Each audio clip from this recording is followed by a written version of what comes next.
ريتشي البرازيلي على التنفيذ. تلعب على طول، محاولة رأسية، الله! بركاتك يا عم الحق، بركاتك يا عم الحق. بوغاش بوغاش بوغاش الذي تعود على زيارة الفتح يأتي بالفتح للنصر في مرمى الفتح.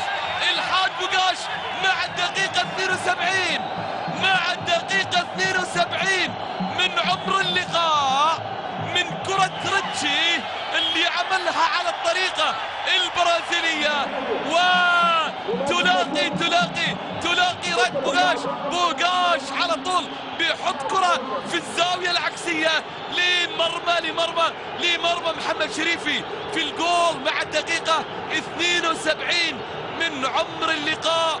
ويتنفس جمهور الشمس الصعداء في هذه الكرة اللي يتمكن من إحرازها الحاج الجزائري بوغاش في الدقيقة 72.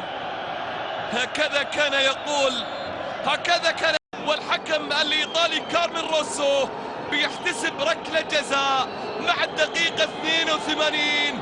ريتشي البرازيلي على التنفيذ، ومحمد شريفي بالمرمى على طريقة السيليساو. ريتشي يتقدم، وريتشي بيحط جول، جول على الطريقة البرازيلية.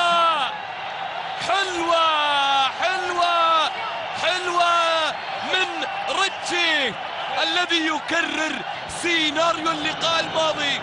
سجل الهدف الثاني في مرمى الليث في الدقيقة 74، ويسجل الهدف الثاني في الدقيقة 84. فارق العشر دقائق بين اللقاء الماضي أمام الشباب وبين اللقاء الحالي أمام الفتح. إنه ريتشي البرازيلي، ومن ركلة الجزاء الهدف الثاني في مرمى الفتح.